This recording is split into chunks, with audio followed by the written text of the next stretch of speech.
Well, I hope it'll be interesting. It's certainly a peculiar example of one life. It's interesting that a man who started out to be a lawyer ended up with an identity that's more like a guru's than a lawyer's. Hello, Mr. Buffett and Mr. Munger. My name is Carlos Sanchez, and I'm honored to be here from Guadalajara, Mexico. Mr. Munger, as a fellow lawyer, I have a question regarding corporate law. Considering your experience and success, if you were to offer guidance to someone like Ralph Tortorella when he was at the beginning of his career and before becoming Berkshire Hathaway Company's lawyer, what key principles or lessons would you suggest to help him excel in his profession? Well, I'm not sure I quite caught all of that, but Yeah, I don't think I have a lot of advice about how to succeed as a lawyer. I have a son-in-law who describes modern law practice in a big firm. He says, it's like a pie eating contest where if you win, you get to eat more pie.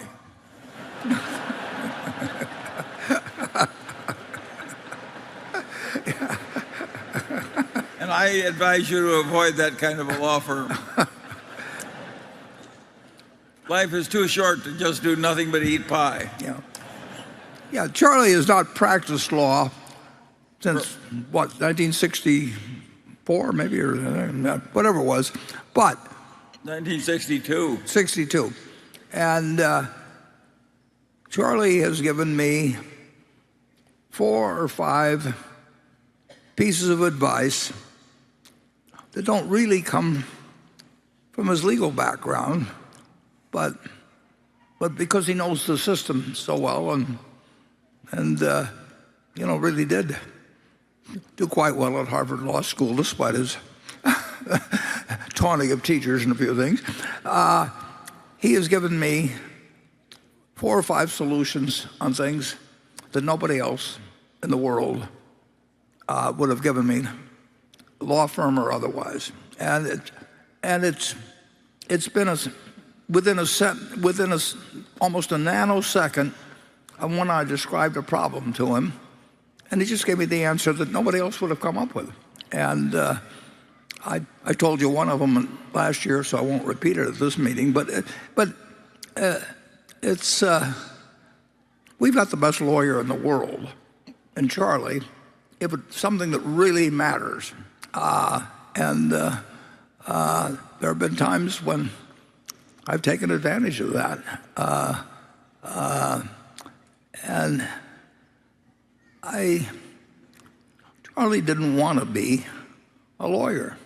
He didn't want to sell his time, maybe at $20 an hour or something, to people he thought were making the wrong decisions, and he knew more about it than they did. And that just did not strike him as a good way to go through life, and I think he's probably right on that. I think he'd have really gotten to be miserable if he had to keep doing that. It's just no fun. It'd be like me giving investment advice to somebody or taking it from somebody. I had to, I just wouldn't want to do it in life. And Charlie figured that out, and so we decided to work for ourselves, and this worked. Been happily ever after. We have no complaints. Well, the legal profession has always been a way up for people who know they don't want to grind through the problem sets of science for 6 years, or who don't like the sight of blood. And so, welcome to the club. Takes one to know one. And it's always been a profession that allowed a certain amount of flexibility. You can start in the legal profession, and you can go in a lot of different kinds of activity within it, and you can leave the legal profession and go into something else. Charlie, how would your career have been different if you went to business school instead of law school? Well, we don't get to live life on alternate career paths at the same time.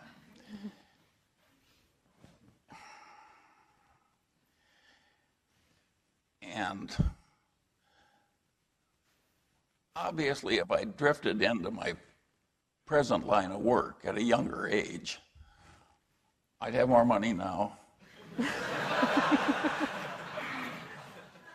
But so what? You know, I always say they'll say when I die, how much did Charlie leave? And the answer will be, I believe he left it all.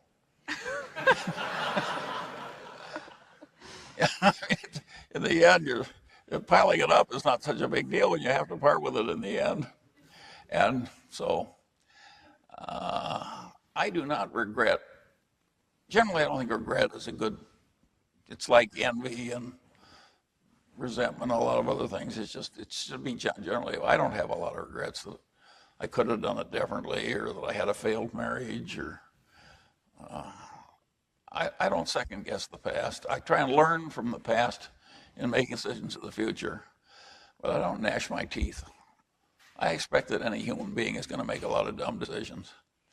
And I've certainly made a lot of dumb decisions in my life, but not as many as most people.